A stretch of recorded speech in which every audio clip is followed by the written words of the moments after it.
Hi, you're watching a very special recording of Agenda AWANI. You know, when I'm not in the studio, meaning there are great things and great people outside that I have to meet. And at the Kuching Waterfront Jazz Festival 2019, where else but from down under? No, I'm not talking about rugby. It is the Rugby World Cup, the time of this recording. Let me try this. Would Australia be the champions of World Rugby for World Cup? We're trying. We're trying. We're doing well. New Zealand. Yeah. Okay. I shouldn't say this, but I'm an All Blacks fan. But I do love Australia. So with me, one of the best performers at the Kuching Waterfront Jazz Festival.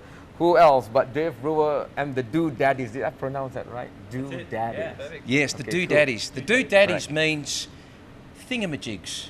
What's it called? Oh. What's the names? That's what it means. What A should we call doodaddy. it? Yeah, if you don't know what it is, it's a doodaddy, you know. So can I have the honor of you guys introducing yourself one by one? Definitely. My name's David Billing, and I play the harmonica. And my name's Eugen Chobanoff, or everyone calls me Chobby, and I'm the drummer for the Doodaddies. And my name's Dave Brewer, and I'm a guitar player for the Doodaddies. Okay. They always say that drummer is the naughtiest one because always at the back and can escape with things. You know, the ladies' man is the lead guitar and the vocal. Then what is left for the harmonica guy? The patron saint. Well, not many people play the harmonica, and I'm not sure why. It's a great instrument. Yep. And yes, I must admit, I don't think I'm a ladies' man, but I do enjoy playing the harmonica. Yep. And I do agree with you about the drummer. The drummer is a very dangerous character to hang around. Can you see? Yeah. He's the only one with a drink at this stage. You know, this is the morning still, I believe, isn't it? Correct. Okay, this is not your first time in Kuching. That's right. So tell us why the Okay. repeat visit. Well, I was lucky enough to be here last year for the Kuching Waterfront Jazz Festival with a singer named Natalie Gillespie, and so we're very excited to be. I'm very excited to be back here again, and my friends here. This is their Come first. on in. This is, Wait. this is our bass player, John Yeah. Wilson. So John- we know who's the diva John- in the group. John Wilson. Well, actually, Please introduce him. Actually, he's probably the naughty one because the three of us we're married men, so we can't be naughty. Okay. So, but Johnny here is single. Single and available. He's available. But yeah, so for John, Chob, and Dave, this is their first time to Kuching. Okay. But the band has played in Sarawak, Borneo before because we played Miri in the past Okay. and also Genting. Okay, Genting Highlands in Peninsula. Genting Highlands. So we've been to this part of the world a few times. So we're very, very lucky because we love it here. We really love it. But to me, Kuching is one of my favourite cities that Why? I've ever been to. Why is that? I think that because the people are so friendly Okay. and it's so open to everything. You know, it's a very welcoming and I think it really is a very special place. Did you hear about Kuching before you visited last year? You know, I haven't actually. So when you get the invite, you're like, where is this? And do they even know jazz? Exactly, and it was such a surprise to be, and it really is such a special place. Okay. Yeah. Let's talk about jazz. It still is not the most sought after mainstream music in this country. No, that's how, right. How about that in Australia?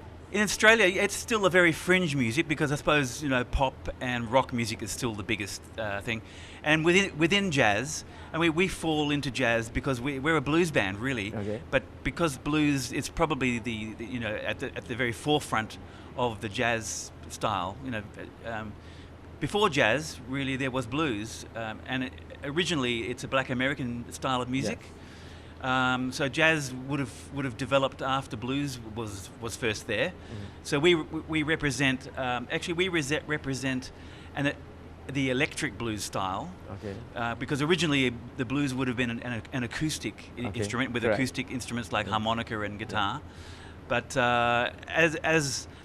as those people, the Black American people, moved up into the urban areas like Chicago and New York City, then it became more electric. So we represent an electric blues style which would have developed in the 1950s and the 60s. That's why in your website it's Chicago Blues. style. Yeah. And Chicago is so special because it was where Muddy Waters and Howlin' Wolf and some of our other favourites that people may not have heard of, like Little Walter, harmonica player. It's where that music was really really big.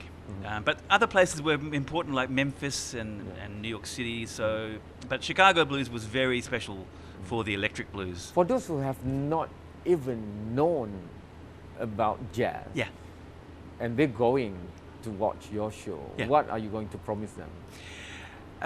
Well, I think we offer a kind of a rawness to our music, which is sometimes, you know, I mean, jazz and blues covers a wide spectrum, but you know, from very smooth and which is really good as well. But I think we offer a raw energy, I suppose, which we love.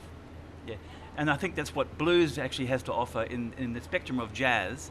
I think the blues has a rawness which is infectious, and it's a dance music as well as listening. So that's what we have to offer. It's a real feel music. Yeah. I'm sure you guys have performed in many places over many years. What are you looking forward to in Kuching? Your first time, right? First time in Kuching, wow. I guess to bring a style of music that you wouldn't typically hear here. So blues is, I don't know if there are any prominent blues bands in Kuching. I hope so. But coming up. From this area, the Blues Gang. The Blues Gang. Well, there you go. Band. So okay. Dave has he has the knowledge of a prior visit. So it'll be great. They're a fabulous band. Yeah. What's the main difference for a drummer, for jazz as compared to maybe pop? Chicago. I think in this style of music, and Johnny will back me up here. It's important for the rhythm section, the drummer, to be very disciplined. It's more about a feel, and a constant pulse. So you don't get too busy as a drummer in this style. So I heralded from a psychedelic rock band in my early days, and that was quite different to what I'm doing now. But I love what I do now, and the discipline and the feel. And when you really hit that groove, you can sit on it for hours. It's quite special. How did you meet all the other three gentlemen? Well, we go back a long time, late 90s probably. Okay. So what would happen is we would play at a lot of the same venues, or we would be playing at venues that were very close to each other, and in your set break you could go down and watch the other band for 15 minutes or so and watch your mates play, and then they'd come and watch you in their break, and often you find a lot of the players will circulate around a lot of the bands, and we all sort of play together. It's a very family affair, the blues in Perth, Western Australia. So how is playing the drum to go with the harmonica? I've got to behave myself. Try. So yeah, it's good. It really, it's listening. So again, you want to try and colour and complement the harmonica. And Dave's a great frontman. When he wants to take it down, you got to follow, take it down.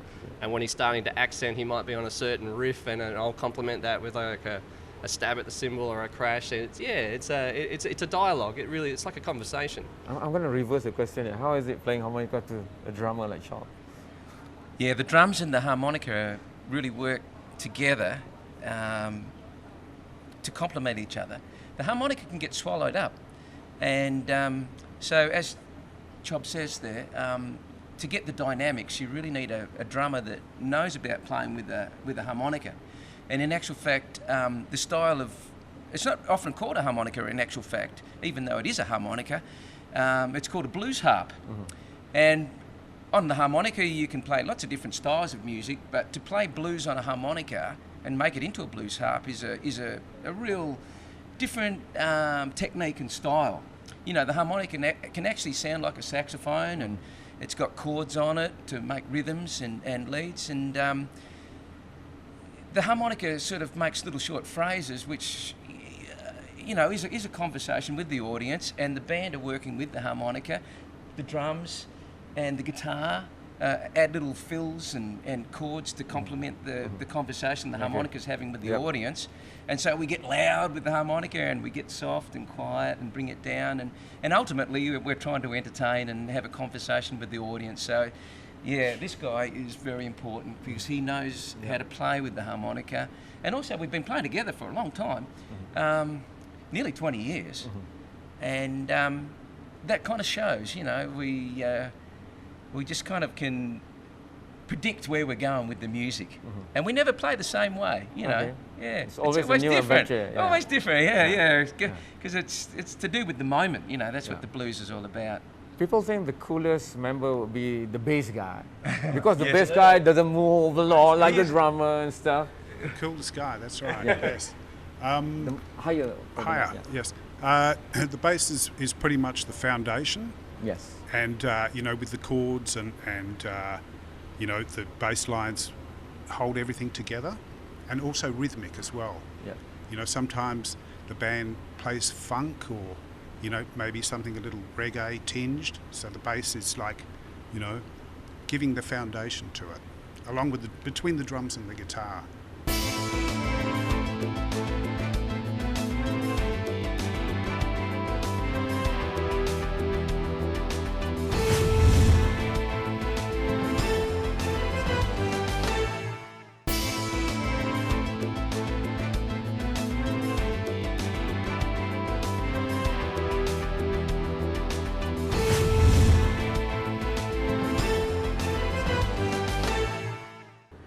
You are still here with me on Agenda Wani on a very specially recorded episode. There's the Sarawak River, this is the waterfront, and once a year, the Kuching Waterfront Jazz Festival is here.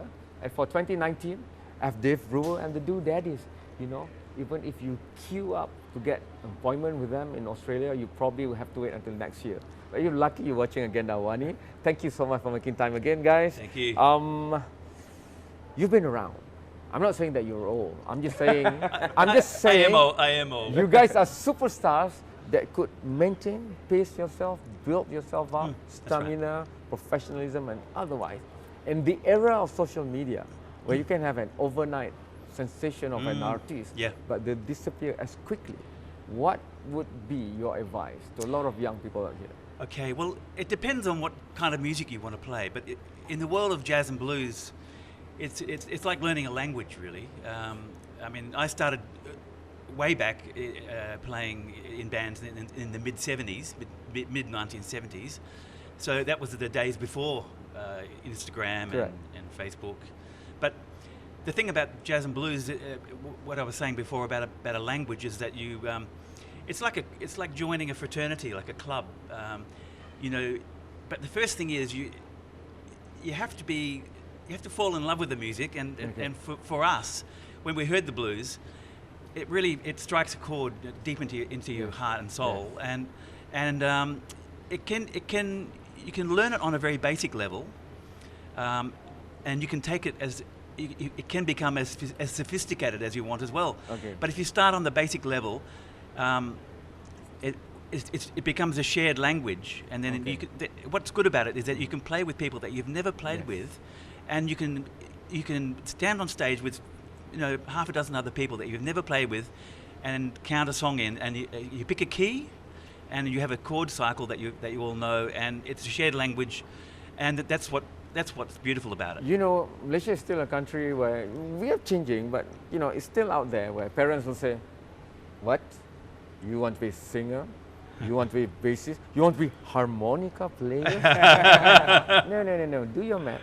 I want you to be either an accountant, doctor, lawyer, or you know the stuff. Sure. So how was it for you? Way back in the 70s, how did you convince your parents or whoever it is? Well, I was lucky because I was the youngest of 5 boys, and so by the time I came along to be a teenager, my parents were worn out. You know, so I could.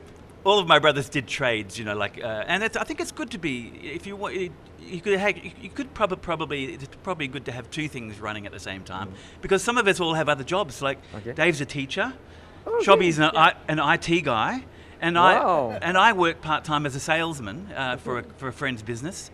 John is the only one that works full time as a musician. Because he's single. He's single. That's right.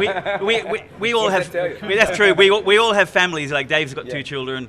Chob's got 2 children. I've got three children, and so, but you can still have music running at the same time. But there were times in my life before I had children where I was working full time, between 1975 up until 2000, I was a full time musician.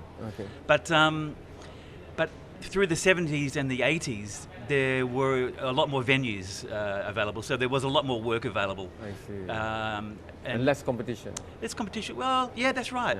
I think once the 90s started coming along, and for lots of different reasons, there are a lot less venues, unfortunately. Okay. But there was... You're talking about live music performance. Live music Live performance. performance, yeah. There were so many... A lot of us were working 4 or 5 nights a week. But Where's that? Was that in Perth? In or Perth. Yeah, okay. The same was happening in Melbourne and Sydney. There were so many venues that a blues band could easily work 4 or 5 nights a week. Now it's a little bit harder. Sometimes we only work once a week with blues. So we all have to play in different kinds of bands. So a lot of us play in funk bands and sort of more rock bands. Yeah. So, but the blues is still an undercurrent of all that kind of music. Okay. That's what's good about learning blues and jazz, is because it is actually quite often underneath a lot of other styles of music. If So you can do blues and yeah. jazz, you can do others. So, say for example, funk and soul music. Okay. The roots of that music is still blues and jazz, or especially blues. Okay. So yeah.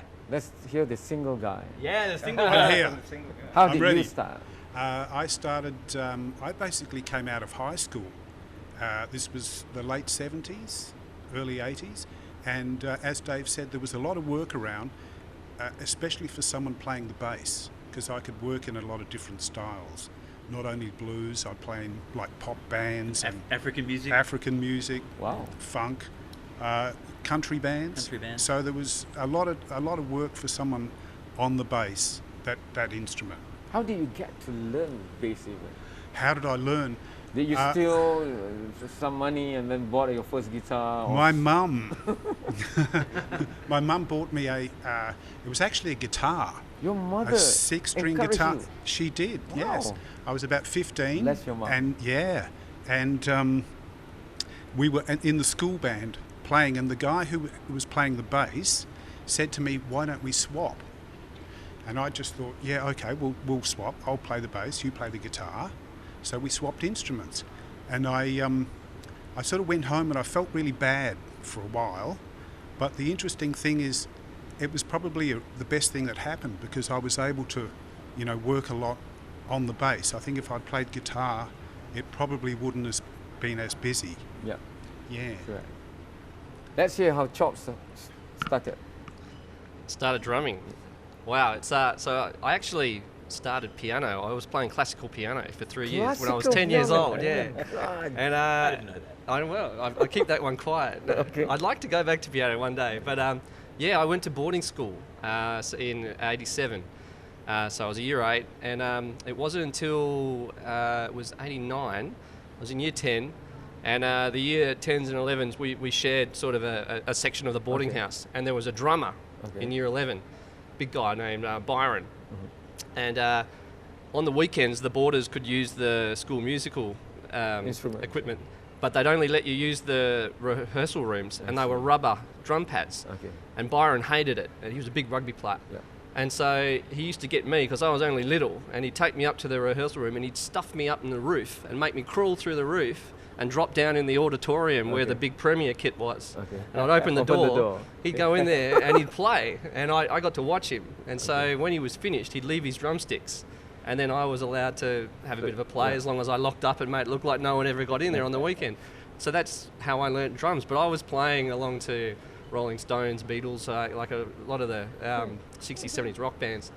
And yeah, from that's how I got into that rock and roll, and then the psychedelic rock when I left school.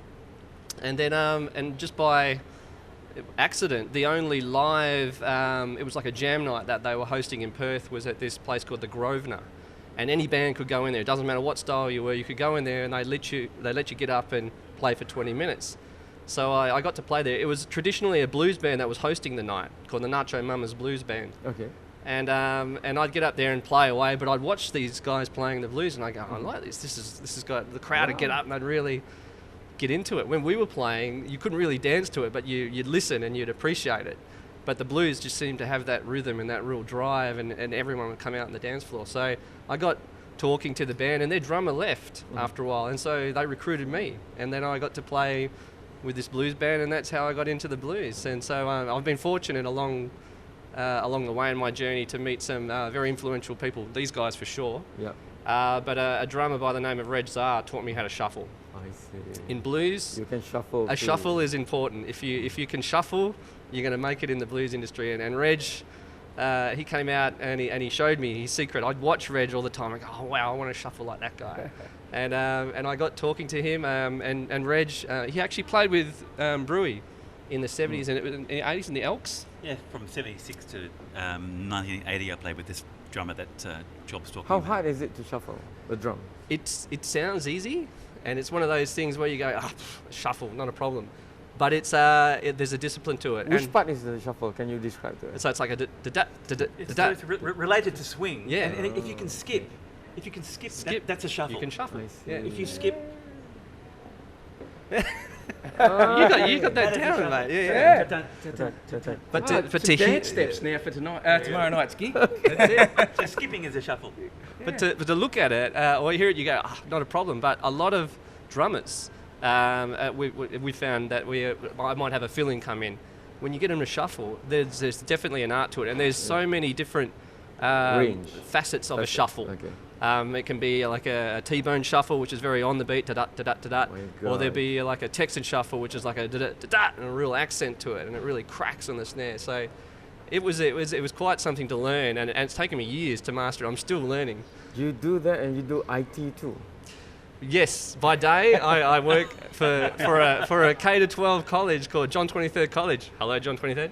I've been an IT guy, so that's my day profession.